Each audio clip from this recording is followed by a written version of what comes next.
te presento, tengo breves palabras. Nuestro próximo invitado, Luis Bustamante, viene de Costa Rica y es el oficial de seguridad de Equifax para Centroamérica y México. ¿Cierto? Tu tema Es- es las lecciones aprendidas después del breach, porque la gente suele pensar que ciberseguridad se trata de que no ocurran cosas, pero es un ciclo mucho más extenso. Se trata de mitigar, ¿ya? De hacer lo posible porque no ocurran, pero van a ocurrir.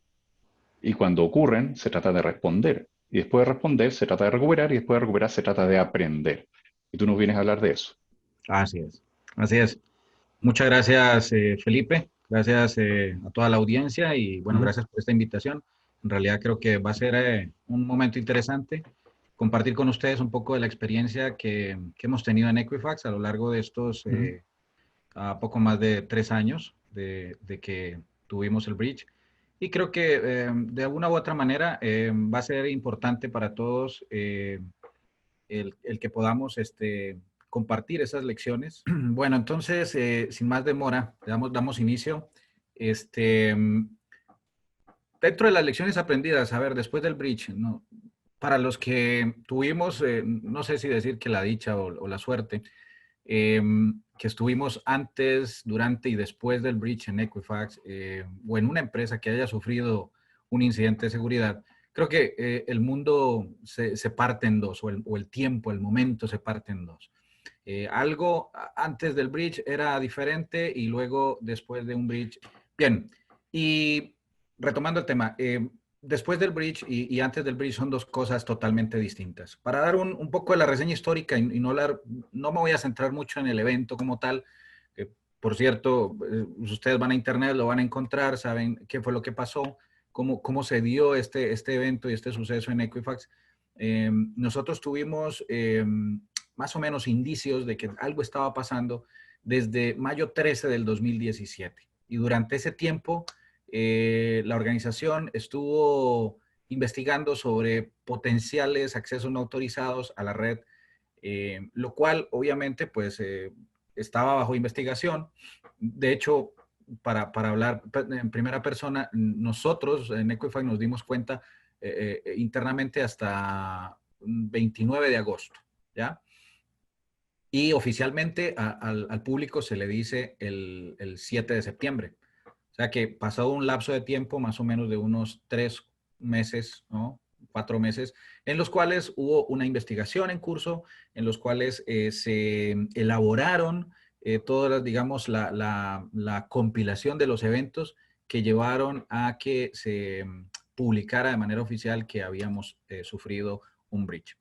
Y lo importante de esto, de este proceso, y por qué lo cuento, es porque de una u otra manera, durante ese tiempo algo pasaba, nosotros estábamos colectando información, no sabíamos para qué, teníamos la intuición de que nos estaban pidiendo información porque algo se estaba gestando internamente.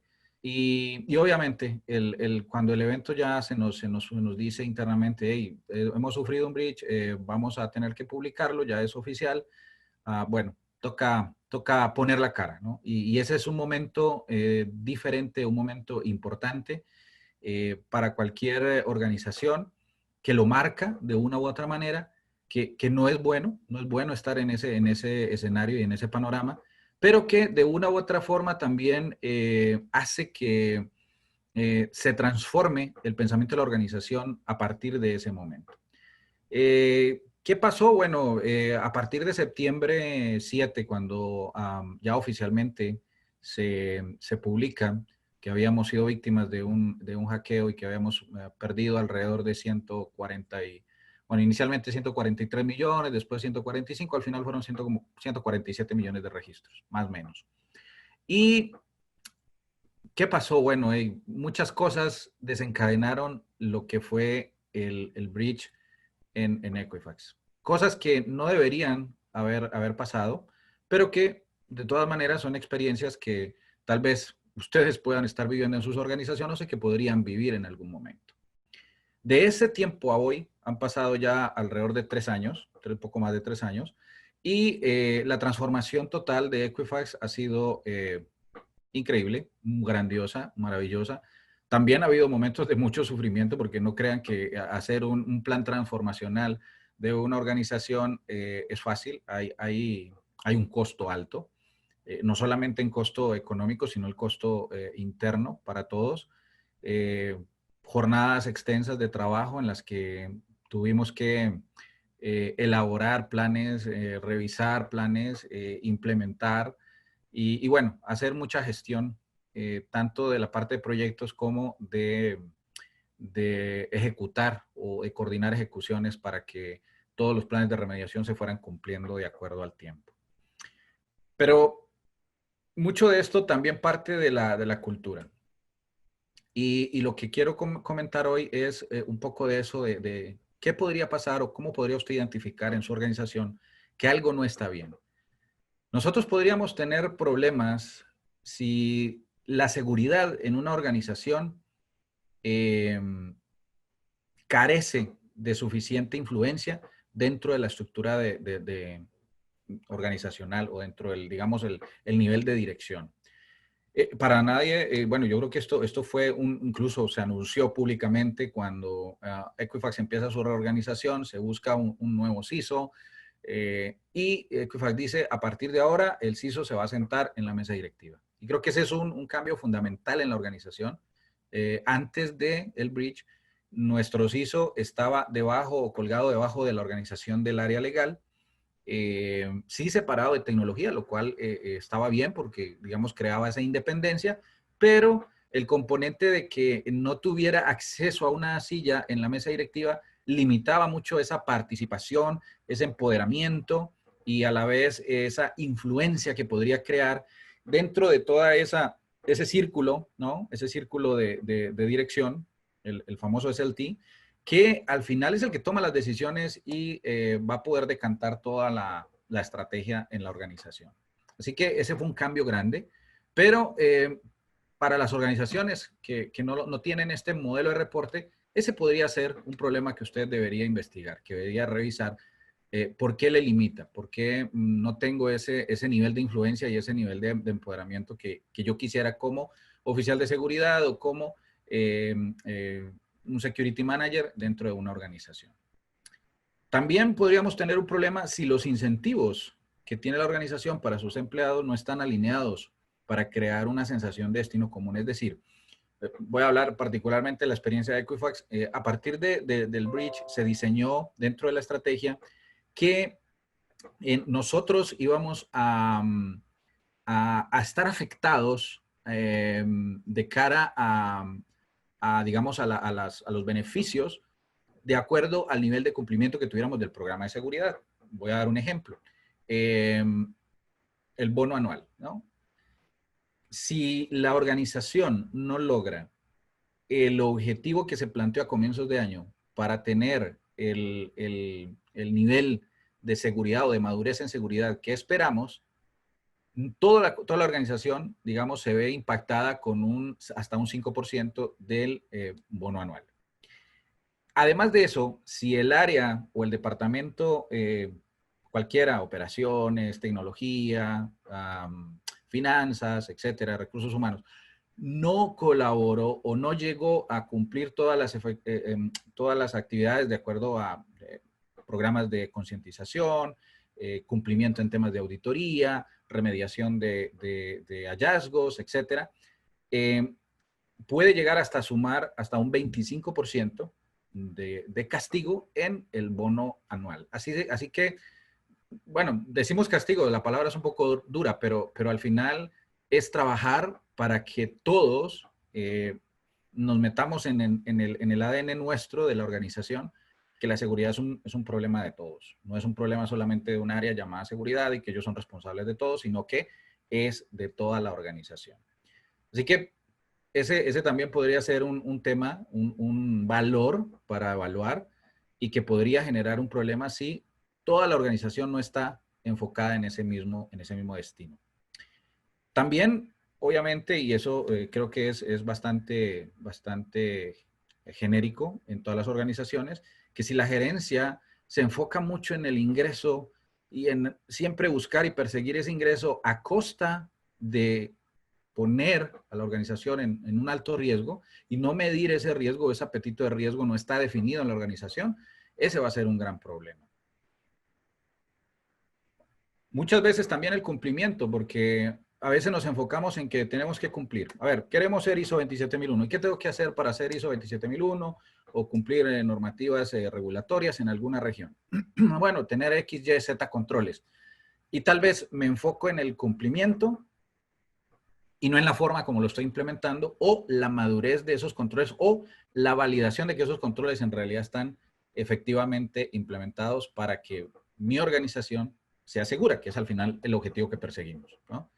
Y eso va alineado con el segundo punto que dice que la seguridad no mide adecuadamente el éxito de la organización. Ese podría ser un problema. ¿Por qué? Porque si la seguridad como organización no está metida dentro de todas las procesos de la organización, pues no va a haber una capacidad para determinar qué tan exitosa es la organización en términos de seguridad, ¿no? Así que son dos aspectos que van bien ligados. Y lo otro es la mezcla de talentos. A ver, si yo puedo tener un problema si yo estoy enfocando mi área de seguridad en muchos temas administrativos, ¿no? Tengo tal vez un grupo de auditores muy grande, muchos gestores de seguridad desde el punto de vista administrativo, ¿no? Para gestión tal vez de riesgo a muy alto nivel, ¿no? Y esas figuras, si bien son importantes, descuidan un aspecto importante y fundamental que es el de la ejecución. O sea, yo necesito tener un balance entre este grupo de personas que gestiona y mantiene la seguridad desde el punto de vista administrativo, pero también los que operan y son los que construyen la tecnología, la mantienen, la soportan de cara a seguridad. Y bueno, podríamos también tener un problema si los equipos de TI y seguridad se centran en la tecnología y dejan de lado los procesos. ¿Por qué? Porque los procesos, si bien es cierto, mucho es documentar, mucho es decir cómo se hace, luego también hay que darle ese seguimiento para que se puedan validar que en realidad se están cumpliendo. Y si no hay controles en el medio que permitan validar que su cumplimiento es efectivo, pues voy a tener un problema, ¿no? Porque no sé si tecnología en realidad está implementando lo que le decimos que tiene que implementar y si lo está haciendo de manera adecuada o no. También podría tener un problema si la seguridad está buscando como la solución mágica, ¿no? Ahí hablamos de la bala de plata, porque es un término muy acuñado, pero en realidad si yo estoy solamente pensando en una solución que me provea toda la solución a la problemática que tengo en la organización y no estoy buscando controles fundamentales que me ayuden a poder escalar de manera rápida cuando tengo un incidente, pues voy a tener un problema. Asimismo, si la efectividad de esos controles, y lo mencionaba antes, no se valida de manera adecuada, pues no voy a poder saber qué tanta cobertura y capacidad tienen mis controles viéndolo de manera holística, de manera completa y no solamente como un control que pongo aquí para que cumpla X o Y función, ¿no? Entonces, efectividad de controles que va muy ligado con la madurez son aspectos importantes que hay que tomar en cuenta. Así que partiendo de ese hecho y hablando de la experiencia personal, se redefine el liderazgo, se empodera la junta directiva, como les mencionaba, ahora tenemos al CISO sentado en la mesa directiva, lo cual es muy bueno, lo cual ha ayudado a que la organización pueda darnos, digamos, ese, no credibilidad, porque al final somos el área de seguridad y digamos que ese empoderamiento estaba, pero sí esa participación e injerencia en la toma de decisiones, ¿no? Que hacen que la organización también vaya por un rumbo, pero por un rumbo seguro y no solamente el de lograr beneficios a costa de lo que sea. Y para eso también se ha diseñado o se trabajó en una estrategia muy grande que fue, bueno, un plan transformacional, lo llamamos aquí, pero en cualquier organización podría tener cualquier otro nombre y que ayuda a que todos los elementos o todos los recursos, colaboradores de la organización están siempre con ese mindset o con ese pensamiento ahora renovado de que todos somos seguridad y que yo participo también en seguridad, aunque pertenezca a operaciones o pertenezca a tecnología o pertenezca a finanzas o a cualquier otra área o a marketing, etcétera. Ejercer un liderazgo de cambio continuo, eso es retador desde todo punto de vista, porque es hacer que toda la organización y todas las áreas involucradas tomen responsabilidad y que ellos aporten desde su experiencia, desde lo que ellos hacen en el día a día para nuestra organización. Entonces, ¿qué fue lo más importante dentro de ese proceso que nosotros hemos vivido a lo largo de estos 3 años? Un plan transformacional donde obviamente había que hacer inventarios de datos, inventarios de tecnología, ver qué era lo que estaba bien y lo que no estaba bien, lo que era muy legacy. Tal vez algunas compañías no tengan esta experiencia, pero tal vez otras sean muy similares, donde partimos de que el crecimiento exponencial de la organización se basa en adquisiciones. ¿Qué pasa cuando adquirimos una compañía y esa organización tiene ya una cultura, tiene ya una forma de operar y a lo mejor toda esa tecnología que nosotros ahora tenemos que incorporar o asimilar de ellos, viene con mucho legacy, con mucha herencia de cosas que tal vez ya están hasta en desuso. Eso nos pasó o nos pasó a nosotros como Equifax en el pasado y obviamente nos impactó porque tuvimos que empezar a ver cómo poníamos toda esa tecnología a punto para poder ir a un proceso de transformación. ¿Hacia dónde queríamos ir? Era importante. Y uno de los factores más importantes fue darle protección a los datos. Al final, como organización, somos una organización que vende información, que se preocupa porque los datos estén consistentes y que deben estar seguros. Bueno, para nadie es un misterio. Hoy día la información es un valor. Alguien por ahí, este señor Peter Sodergaard, decía que los datos son el petróleo del siglo XXI. Y obviamente con la información hoy se hace muchísimo, muchísimo bien o mal, ¿no? La información puede ser mal utilizada. Información, por ejemplo, un dato de la salud de una persona que cae en malas manos podría causarle a esa persona un daño muy grande si pudiese ser expuesto de manera inapropiada. Datos del consumo, datos de lo que la persona hace, son vitales y por eso nosotros como una empresa de datos y cualquier organización donde la información es valiosa, cualquiera sea la industria, creo que debe preocuparse porque esos datos estén bien protegidos. ¿De dónde venimos? Bueno, venimos de un estado en el que había intereses competitivos de todas maneras entre lo que era privacidad y seguridad. Nosotros, digamos que por un lado estaba todo el aspecto legal que tenía la organización y donde importaba mucho, por ejemplo, que queríamos mantener el estándar, mantener la certificación, pero donde el aspecto de si la privacidad en realidad era el foco, tal vez no era un aspecto de interés, ¿no? Mucho de cumplimiento, poco de esa importancia en la privacidad. Respuestas por ejemplo, nosotros antes estábamos muy enfocados en responder a las regulaciones. Latinoamérica, por ejemplo, cumplimos alrededor de 10 regulaciones o más, los 10 países donde operamos, y cada regulación con sus particularidades, pues nos hace tener que cumplir con ellas, pero a veces estamos más o estábamos más enfocados en, tengo que cumplir con esta regulación de X país, pues bueno, vamos a preocuparnos por los controles básicos o fundamentales que nos hagan que aparezcamos bonitos en la foto. Pero no así, en realidad, si yo estaba protegiendo la información o si esa información estaba realmente protegida, sino más en el aspecto de cumplimiento. Estoy hablando de experiencia pasada. Importante que tal vez ese alcance para proteger los datos había que identificarlo y eso no lo teníamos nosotros antes del bridge.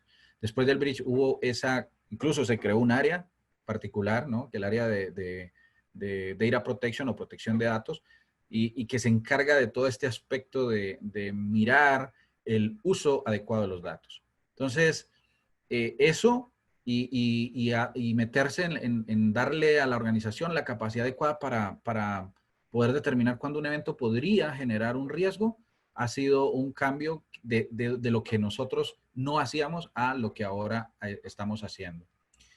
Y en ese punto hemos evolucionado a modelos de protección de datos, ¿no? Hablamos de protección de datos en versión 1, versión 2, ya vamos como por la 3, donde han habido cambios tecnológicos, ¿no? Cambios tecnológicos grandes. Hemos pensado mucho ahora en el cloud, pero donde primero se le ha dado importancia a la seguridad y la privacidad antes de, digamos, a los artefactos como tal. Al final, la tecnología lo que tiene que hacer es brindarme los recursos para que mi información se mantenga protegida de manera adecuada. Entonces, si bien es cierto, es muy importante la elección de la tecnología adecuada de acuerdo a la industria donde yo estoy, primero tengo que estar sabiendo qué es lo que yo tengo de data, dónde la tengo, quién accede a esa información, por qué accede a esa información y todo ese montón de preguntas que requieren un análisis profundo de la privacidad y de la seguridad. Y luego crear esas estructuras de control que pues obviamente tienen que abarcar de manera global a toda la organización, pero que tienen que ser adaptables de manera fácil, que no sea como decimos, rocket science o ciencia de cohetes, donde yo no logro comprender cómo llego a cumplir con esos estándares que ha definido la organización. Un enfoque de cambio, pasamos, por ejemplo, del acceso no autorizado, que era lo que primaba antes del bridge, ahora a un uso no autorizado, ¿no? Que es diferente. Y algo que nosotros tenemos muy en claro es que el fracaso es inevitable. ¿Por qué? Porque nunca vamos a tener el 100% de la seguridad para decir yo nunca voy a volver a ser hackeado. O sea, hablamos de tecnologías que tienen vulnerabilidades, que todos los días se descubren vulnerabilidades nuevas y que tenemos que estar siempre en ese ciclo de renovarla, actualizarla, mantenerla y mejorarla todo el tiempo. Así que es una rueda sin fin, pero al final este proceso no cambia y nos hace ir adelante o adelantarnos a esa potencial oportunidad de fracaso que podría tener una organización cuando pudiera estar nuevamente expuesta a un breach. Y en eso, como les decía, viene como esa evolución de la protección de datos, de la versión 1, versión 2, versión 3, y es construir un programa líder en la industria. O sea, hay que definir hacia dónde quiero ir yo como organización, cuál va a ser, digamos, esa naturaleza o qué naturaleza le quiero incorporar yo a mi organización desde el punto de vista de seguridad y después de eso empezar a trabajar en esos controles que van a ser, ¿no? Enfocados a esa privacidad que le quiero dar a la información y cómo se van a incorporar dentro del diseño, de la arquitectura, de todo lo que yo estoy o tengo implementado en la compañía. Poner restricciones basadas en propósito y uso de los datos. Entonces, eso cambia el paradigma de lo que era protección de datos basado en el acceso a una protección de datos basada en el uso. Y enfocados en mantener esos controles de datos por medio no solamente de los controles como tal, ¿no? Sino también de cuál va a ser la trayectoria de toda la información a lo largo de la compañía, desde el momento en que ingresa o desde el momento en que se crea, porque también puede ser información que yo desarrollo internamente y la expongo, hasta su ciclo de vida, hasta el día que ya esa información podemos considerar que no es valiosa o que simplemente cumplió ya su vida útil y ahora debemos destruirla de una manera controlada, ¿no? Entonces, estar seguro de que mis controles mantienen todo ese ciclo de vida desde su inicio hasta el final es muy importante, ¿no?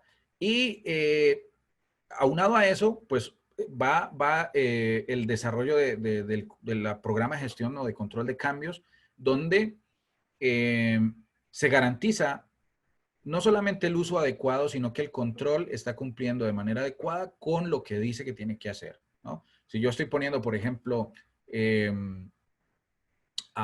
un control en el que todos los programas o las aplicaciones que usan microservicios en un ambiente de nube deben pasar por un escaneo de código, yo debo asegurarme de que todas esas microservicios, APIs, web services, etcétera, en realidad tienen ese control y que todo está registrado dentro de una plataforma o un sistema y que todo pasa por ese control de cambio antes de poderse publicar, antes de, y que tiene que también en el tiempo de vida de ese aplicativo, tiene que estar periódicamente haciendo esas revisiones oportunas para mirar vulnerabilidades, para mirar potenciales breach que yo podría tener, ¿no? Haciendo actividades de hackeo ético, etcétera, que le permitan al grupo de seguridad ver claramente qué tan expuesta está la organización en un control como ese. Y por eso, digamos que a nivel de Equifax, nosotros hemos definido, y creo que esto podría ser un elemento importante en otras organizaciones, definir pilares donde yo como empresa decido hacia dónde quiero ir. Sí, obviamente mi enfoque siempre van a ser los clientes, pero yo internamente tengo que tener una cultura adecuada para atender a esos clientes y debo mantener unos controles que me ayuden a mantener a mis clientes confiados de que tienen su información segura conmigo y además mantener esa vertical o ese grupo que se dedica a poder lograr estar en cumplimiento con todas las normativas, estándares y todo lo que yo me proponga dentro de la organización que quiero lograr de cara al aspecto regulatorio o normativo que me obligue. Entonces, áreas o pilares como estos, clientes, cultura, controles y cumplimiento, podrían ser elementos importantes a la hora de tomar la decisión de cómo abordar la seguridad posterior a un breach y que yo debería analizar dónde estaba y hacia dónde quiero ir como organización. Y además, teniendo en cuenta que en todas las organizaciones y en todos los países, sobre todo en organizaciones donde operamos en diferentes países, hay aspectos regulatorios que podrían variar. Siempre hay que ir analizando cuáles son las similitudes que tienen todas esas regulaciones para luego crear un programa que sea abarcativo de la mayoría, porque seguramente no voy a poder lograr hacerlo todo, pero dejar esos pequeños puntos negros en la hoja blanca para analizarlos y decir, bueno, este control que particularmente X regulación me hace cumplir en tal país, involucra que para ese país o para esa particular unidad de negocio yo voy a tener que hacer esto o aquello. Y abordarlos de manera holística, de tal manera que el cumplimiento de esa normativa pueda incorporarse dentro incluso de todo mi programa y darle incluso mayor valor a todo el resto de unidades de negocio donde opero. Es decir, estamos hablando de meter, por ejemplo, privacidad por diseño, que es una de las tantas cosas que hoy vemos, donde el aspecto más importante es la reducción del riesgo y donde el aspecto importante también es la efectividad de esos controles que estoy poniendo desde el momento en que estoy diseñando. No ya cuando el aplicativo o el producto va a salir, sino desde que se está pensando en ese MPI, ese nuevo producto que yo estoy ya gestando, meter ahí ya a alguien de seguridad o a gente que piensa de manera segura ya dentro de la organización para que haga que todas esas nuevos productos que yo voy a sacar salgan con todos los estándares. Si estoy hablando de software, que normalmente es como el elemento clave ahí, o si estoy hablando incluso de productos que van a salir a la calle, que van a ser vendidos, ¿no? Como por ejemplo en el caso nuestro, un reporte crediticio, la forma en la que lo acceden, la forma en la que se expone el reporte, etcétera.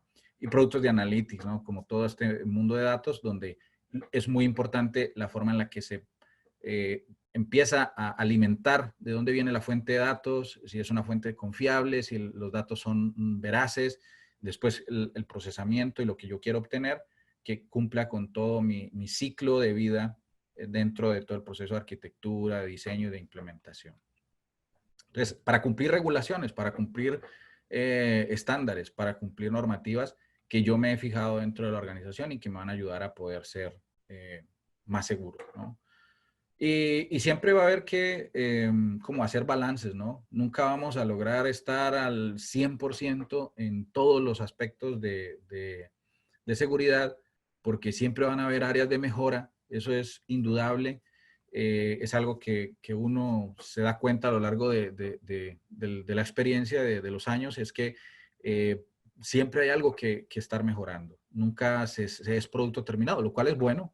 Nos garantiza, además de trabajo, nos garantiza mantener actualizados y mantener esa mística por ver qué hay nuevo que pudiera ayudarnos a mejorar de cara a cómo nos ven nuestros clientes o de cara a cómo nos ve la industria en aspectos de protección.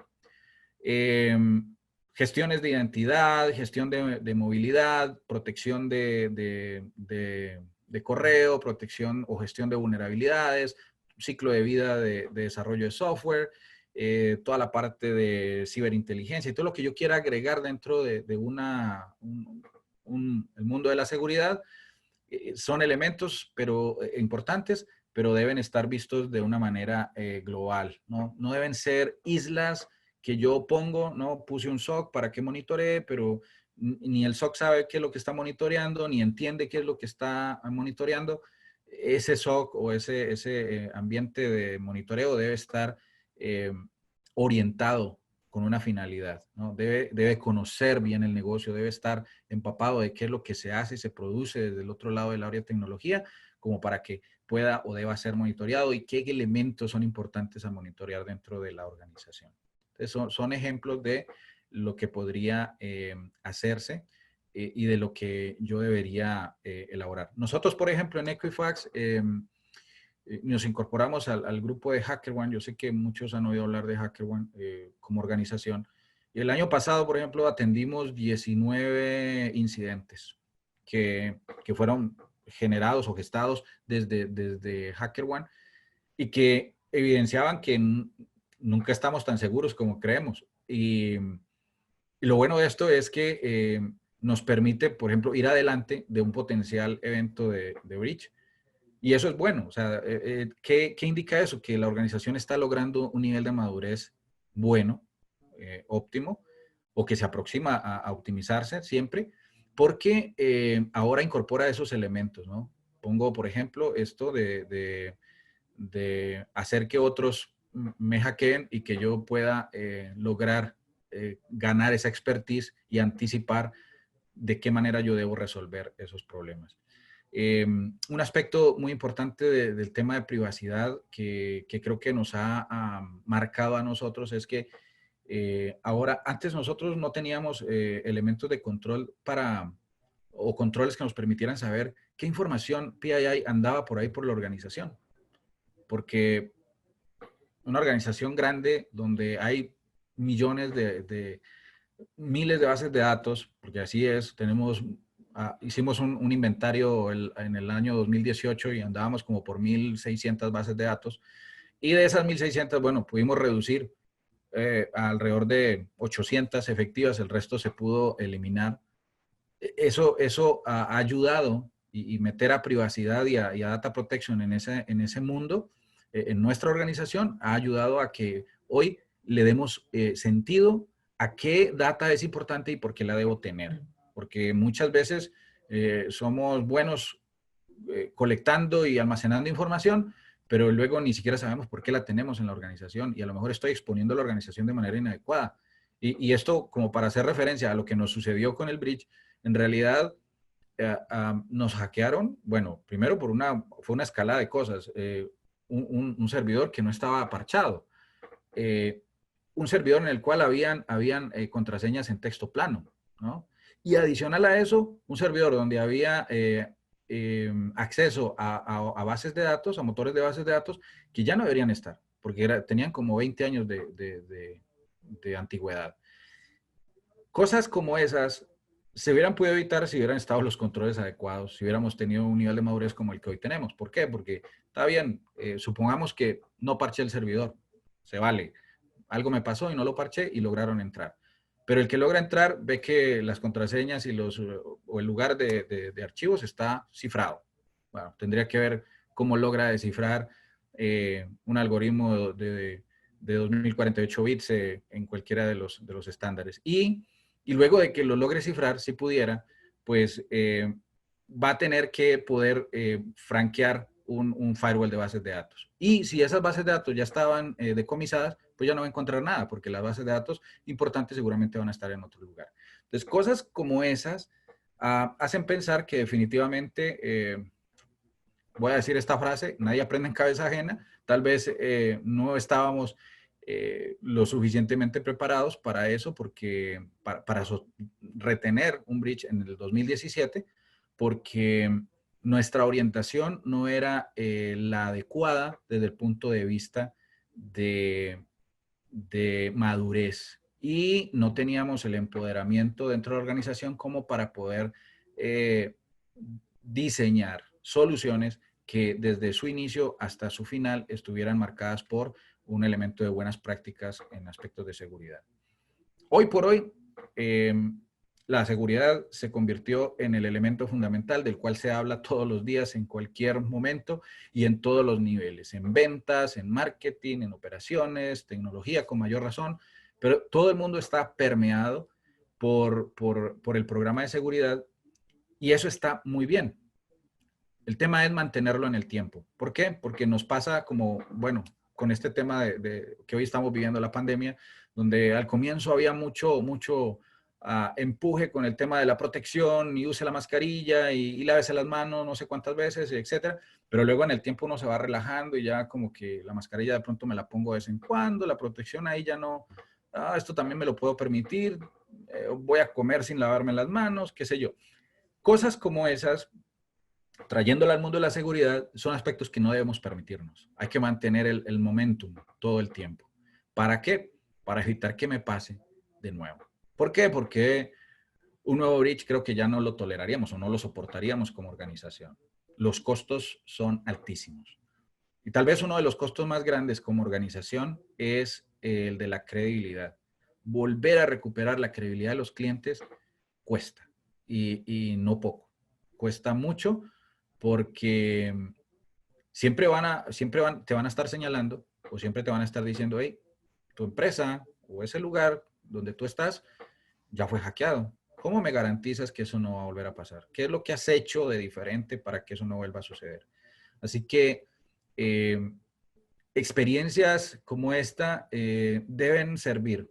Y si bien es cierto, nadie aprende en cabeza ajena, yo esperaría que otras organizaciones hayan podido ver o asimilar eventos como el que tuvimos en Equifax, como el que ha sucedido en otras compañías recientes, Marrio, etcétera, donde los eventos de hackeo les han permitido a estas empresas abordar la seguridad ahora de manera más seria, más real, con una visión completa de la organización, de su propósito, y no solamente como un evento de cumplimiento en el cual yo digo, bueno, tengo que tener ahí un auditor, un CISO, porque la legislación o la regulación me lo pide. Creo que ese ha sido o fue por mucho tiempo, digamos, la premisa en algunas organizaciones. Yo creo que todavía algunas pueden estar pensando igual, pero yo desde este lado, hoy, con la experiencia que hemos tenido a lo largo de estos años, lo que puedo decir es hay que cambiar ese pensamiento, hay que evolucionar hacia un pensamiento más dinámico. Hoy por hoy los ataques de ciberseguridad se han incrementado y se van a incrementar más. Cada vez que hacemos más transformación digital, cada vez que vamos más hacia ese mundo digital, obviamente los riesgos se van a incrementar. Y la única manera de poder jugar con esto, la única manera de poder convivir con esto es crear un programa serio, un programa robusto, un programa que la misma organización y el liderazgo defienda, de tal manera que dentro de unos años yo pueda decir estoy logrando un nivel de madurez que era el que quería, ¿no? y que se mantenga en esa constante revisión y supervisión y monitoreo. No creerme ya producto terminado porque en ese momento ya estoy muerto, ¿no? Ya voy de camino a un siguiente evento de hackeo. Voy a tener que trabajar fuerte en mantener esa vitalidad de la organización pensando de manera segura y viviendo la seguridad como algo que es para todos y que debe hacernos a todos pensar de una manera diferente, de manera segura en todo lo que hago, con responsabilidad. Lo que yo hago, qué tanto impacto va a tener la organización, si lo hago de manera inadecuada o qué tanto voy a exponer a la organización y si lo hago, qué consecuencias podría traer eso. Entonces, esa forma de pensar va a hacer que nuestra organización se mantenga arriba. Bueno, creo que eso eran algunos de los elementos que quería compartir con ustedes dentro de esta charla. No quería aburrirlos mucho, la idea era hacer algo práctico, hablar de la experiencia, hablar de lo que nosotros hemos vivido a lo largo de estos 3 años después del bridge y cómo eso nos ha cambiado, ¿no? Definitivamente pasamos de ser 180 personas en seguridad, hoy somos alrededor de 450 y hay otros 300 en contratos o empresas contractuales que nos dan servicio de seguridad, porque también eso evoluciona, no mucho de la seguridad hoy la debería hacer yo, tal vez tengo empresas que me puedan dar ciertos servicios y eso, me puede ayudar a ser más eficiente, logro expertise y escalar de manera más rápida cuando quiero crecer en seguridad de una manera acelerada, si es que se puede decir así, pero siempre, obviamente, pensando en que ese va a ser mi norte, hacia dónde voy. No sé, Felipe, si hay preguntas Sí. del grupo, estamos abiertos para entonces contestar preguntas De de hecho, la sí, audiencia. no solo hay preguntas, yo quiero además presentar a Edgar Zúñiga del capítulo de Costa Rica. Ya, él es tu anfitrión, es tu capítulo más cercano, así Así que él es. se va a acercar con las preguntas. Buenos días, muchas gracias Felipe y muchas gracias don Luis, excelente presentación, muy interesante. De hecho aquí sí tenemos una consulta. Nos indican, bueno, el reportero Brian Krebs comentó en su blog que uno podía desuscribirse de las bases de datos crediticias de riesgo, pero al menos en Perú hicieron una investigación legal y las leyes locales no tenían tal opción. ¿Cómo ve esa situación en el manejo de datos personales?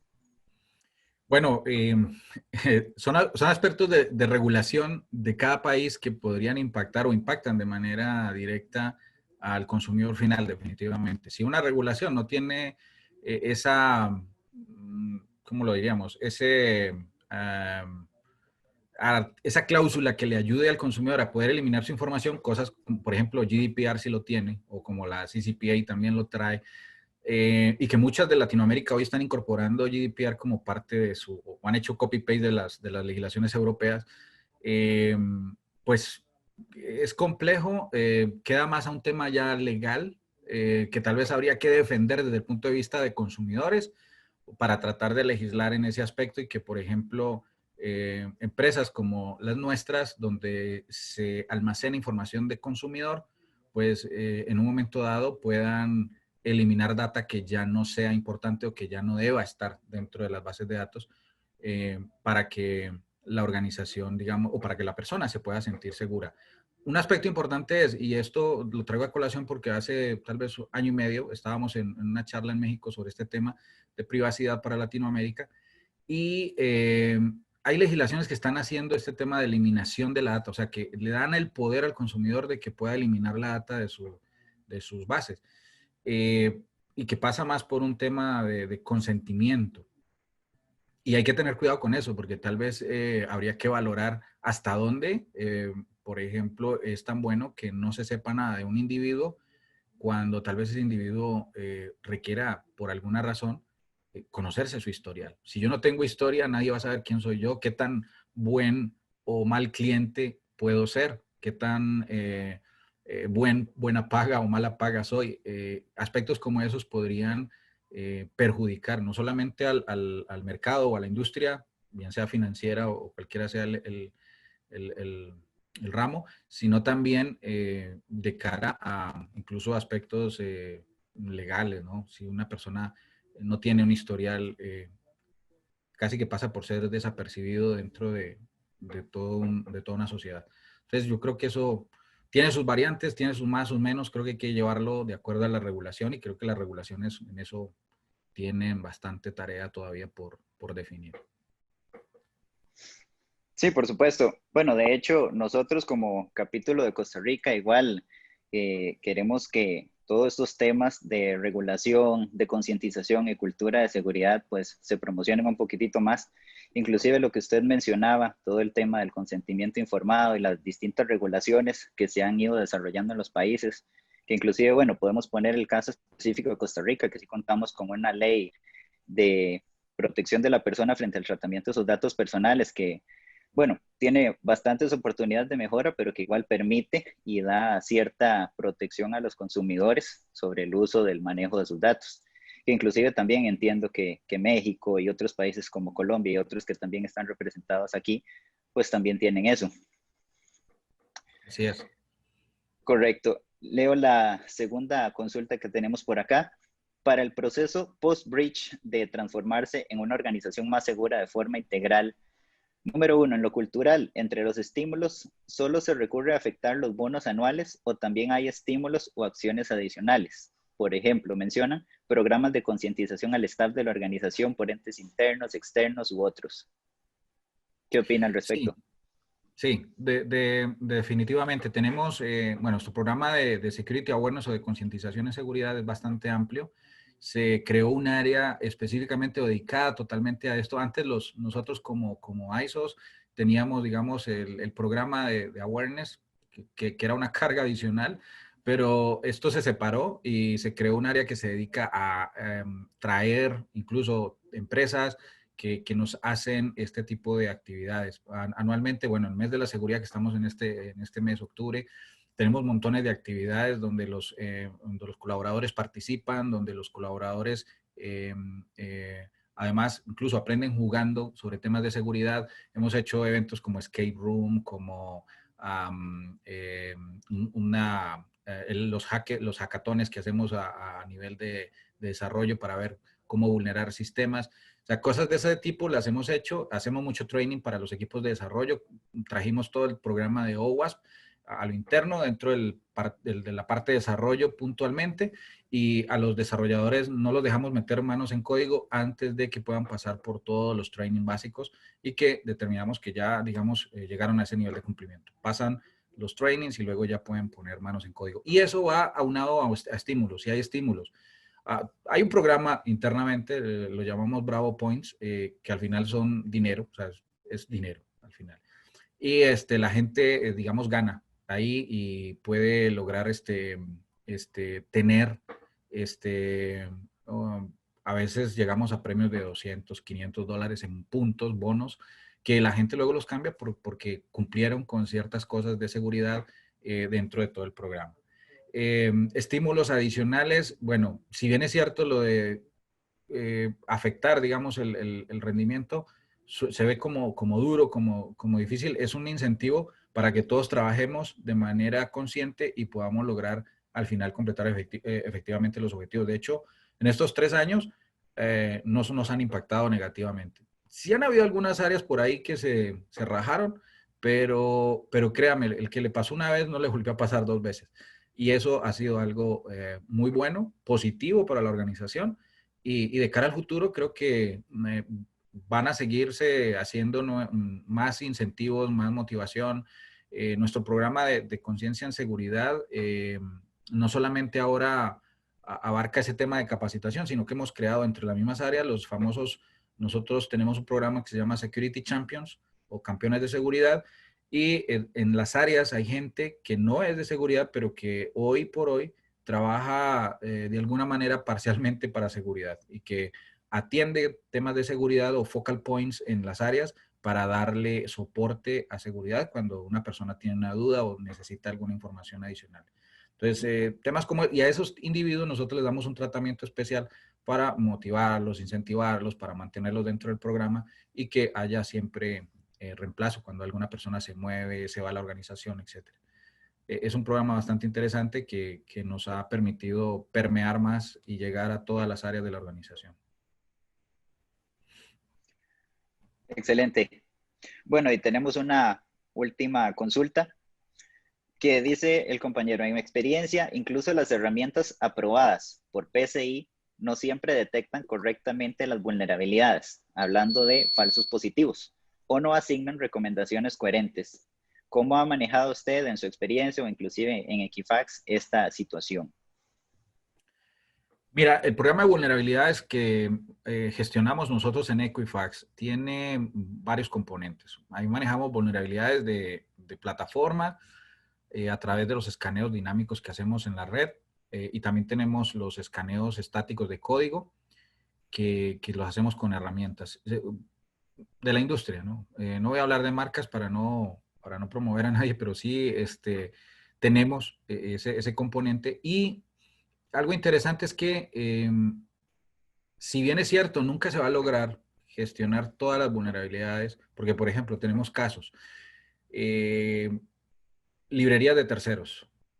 Nuestras aplicaciones muchas veces utilizan librerías de terceros y esas librerías tienen vulnerabilidades. Por alguna razón aparece una nueva vulnerabilidad y aunque la tenemos ya en el último release, la vulnerabilidad aparece en el código a la hora de hacer el escaneo. Y nosotros trabajamos internamente en un programa de gestión en el cual esas vulnerabilidades tienen que ser documentadas. Y si bien es cierto, algunas podrían pasar por un falso positivo, lo que hacemos es, de acuerdo a las recomendaciones que a veces dan los algoritmos de escaneo o las propuestas de solución, hacemos una prueba de penetración, por ejemplo.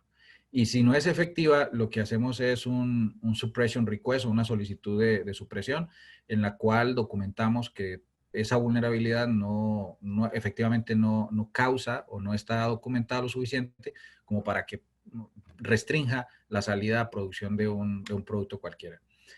Tiene varios elementos, no son, digamos, no es un ISO el que va a dar esa recomendación, tiene que ser un arquitecto de seguridad, un ingeniero de seguridad, gente dedicada, digamos, exclusivamente a eso, que es experta en código y que maneja código y que puede determinar cuando las vulnerabilidades por librerías o por mala codificación en realidad son falsos positivos. Ahora, los falsos positivos es algo con lo que hay que convivir y aprender a gestionar. No hay organización que no tenga ese problema. Todas las lo tienen y muchas veces lo que hay es que como medir o trazar, ver la historia de esas vulnerabilidades y ver qué tan secuenciales o repetitivas han sido para poder mantener documentada esas vulnerabilidades en repositorios y que luego eso le sirva de fundamento para solicitar los suppression o las eliminaciones de los escaneos. Pero es algo que sí, que está dentro del programa y con lo cual lidiamos, o sea, no es fácil y vale la aclaración, es algo con lo que creo que todas las organizaciones tendrán que lidiar, mientras mantenemos, digamos, herramientas que pues, no son nuestras y no podemos pretender ser expertos en escaneo o dedicarnos a eso, utilizamos lo que los terceros han hecho dedicados a esto y ahí pues es un tema de comparación, a veces toca usar varias herramientas y ver qué tan efectiva es una versus otra. Muchas gracias, don Luis. No tenemos más preguntas, pero bueno, a modo de resumen, me parece que muy buena la presentación, nos deja bastantes enseñanzas, el tema de las lecciones aprendidas, todo lo que es de igual manera la gestión de incidentes, la culturización de usuarios finales, de los mismos usuarios técnicos, como usted lo menciona, para cumplir con las mejores prácticas y, por supuesto, evitar este tipo de incidentes que no se presenten o inclusive la manera en cómo reaccionar. Entonces, claro. Bueno, muchísimas gracias por la presentación. No sé si tiene algún comentario final. Bueno, a mi parte, agradecerle a toda la audiencia, al capítulo de Costa Rica, a vos, Edgar, a Felipe, a todo el equipo de ISC que pues nos han convocado a este evento. Creo que es importante la divulgación. No estamos en tiempos donde esto era top secret y no se comentaba. Más bien al contrario, ahora hay que hablar de eso para compartir y para que otros también hablen y acerquemos experiencias y juntos construimos conocimiento que al final nos va a mantener seguros. Y creo que ese es el objetivo al final, tener organizaciones más seguras. Excelente. Muchísimas gracias, Luis. Gracias, Felipe.